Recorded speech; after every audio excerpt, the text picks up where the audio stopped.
Welcome to The Explainer. Today, we're not messing around. We are diving straight into what is easily one of the most intense, dramatic narratives in ancient literature. Seriously, we're unpacking an epic showdown that has literally shaped cultural, historical, and religious thought for thousands of years. I mean, think about it. What if an entire empire was brought to its knees by completely unexplainable, supernatural disasters?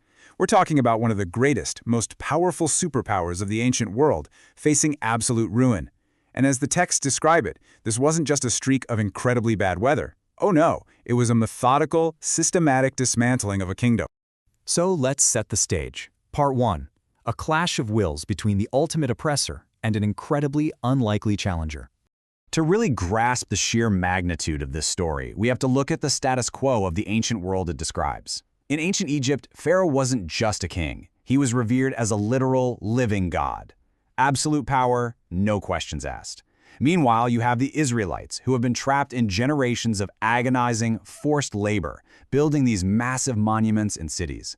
They are crying out for deliverance. And the challenger who actually steps up? It's Moses, a guy raised right inside Pharaoh's own palace as an insider, who then spent years in exile as a shepherd. Not exactly your typical military hero, right? And this brings us right to the inciting incident. Moses walks right up to the most powerful man on earth, claims divine authority, and drops a simple demand: let my people go. But Pharaoh, well, he completely hardens his heart and shuts it down. He's the absolute ruler of the known world, so he's definitely not about to take orders from a former exile, and he's sure as heck not giving up his massive enslaved workforce. This exact, stubborn refusal is the catalyst that triggers the absolute chaos that follows. Which takes us into part 2, the warning shots. Let's look at plagues 1 through 4. These initial strikes are remarkably methodical, and they completely upend the Egyptian ecosystem. First, Moses strikes the Nile River. It's the absolute lifeline of the empire, and worshipped as a divine entity. When that water turns to blood, the fish die, and the river becomes toxic. It's a direct hit to their survival and their belief system. Next up, frogs. They invade everywhere: bedrooms, kitchens, ovens.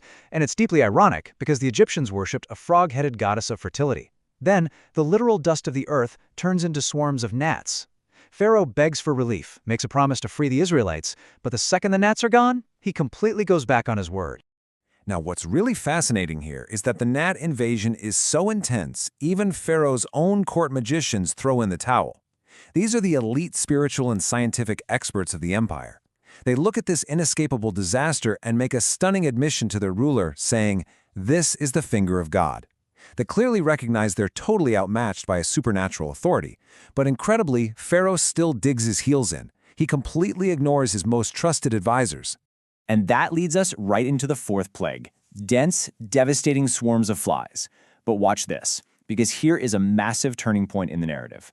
While the flies are completely wrecking Egypt, the land of Goshen, where the Israelites actually live, remains totally untouched.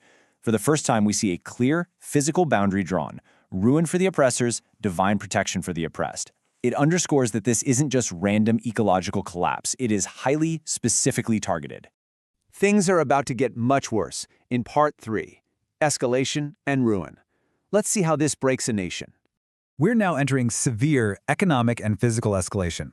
Plague 5, a deadly disease sweeps through and wipes out Egypt's livestock. Horses, donkeys, cattle, sheep, the absolute backbone of their agriculture and transportation, just gone. But again, the Israelites' animals, totally fine.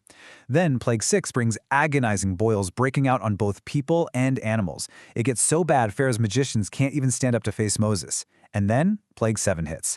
An apocalyptic storm of hail mixed with literal fire, just flattening crops and shattering anything or anyone left outdoors. But notice the crucial psychological shift that happens during that hailstorm. For the very first time, some everyday Egyptians actually heed the warning. Out of pure fear, they bring their servants and remaining animals inside for shelter before the storm hits. The immense pressure is actually working.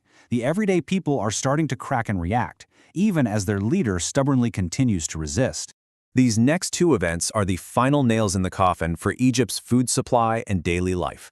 Plague 8 brings unimaginable swarms of locusts that darken the sky and consume absolutely every single plant or crop that somehow survived the hail. The agricultural economy just flatlines entirely. Pharaoh briefly plays the "I'm sorry" card, but once a strong wind clears the locusts, boom, hardened heart again. That sets the stage for Plague 9, a terrifying, suffocating darkness that covers the entire land. Three entire days of total pitch-black darkness covered the empire. And the text says this was a darkness you could literally feel. People couldn't leave their homes, they couldn't even see each other. And the deeper symbolism here is huge. This was a direct, irrefutable slap in the face to Egypt's supreme deity, the sun god Ra. It signaled complete judgment over their belief system. But even sitting in total darkness, while the Israelites had light in their dwellings, Pharaoh still refuses to yield his power. Which brings us to the climax, in part 4, the final, devastating blow. Plague 10. Here, the narrative reaches its absolute peak, and the tone gets incredibly serious. Moses issues a grim, devastating warning. Every firstborn in Egypt will die. The scope of this final judgment is just terrifying. It threatens literally everyone, from the most ordinary, hardworking families all the way up to the heir in Pharaoh's own royal household. If you were relying on the protection of the Egyptian empire, this devastation was now inescapable. But the text outlines a very specific way of salvation for the Israelites. It's the event known as Passover. They were instructed to sacrifice a lamb and put its blood on their doorposts. That night, the narrative states that death literally passed over the homes marked by the blood, completely sparing those inside. This isn't just the high-stakes climax of the story, it sets up a massive educational takeaway about redemption and substitutionary salvation that echoes through the rest of biblical literature. The aftermath of that night was tragically profound. A great, unparalleled mourning filled the land of Egypt. Finally, Pharaoh's massive pride is broken. Completely crushed, he summons Moses and Aaron in the middle of the night and issues a definitive order: leave Egypt immediately. After centuries of agonizing slavery, the Israelites were finally released, walking out of the empire as free people. So, what does this all mean? Let's wrap up with part 5, the legacy of deliverance.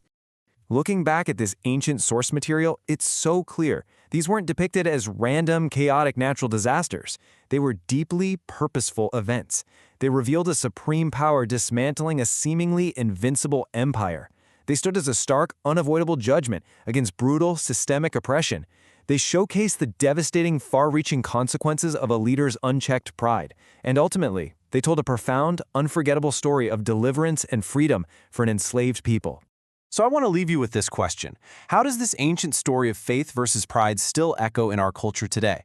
Think about it. Thousands of years later, themes of fighting systemic oppression, the dangers of a hardened heart, and the hope of ultimate deliverance are just as relevant as ever. Whether you look at it as history, theology, or literature, this narrative continues to shape our world, our morals, and our conversations in profound ways.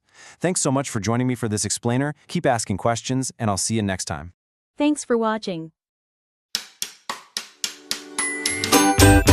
Stay blessed and don't forget to share this video with everyone.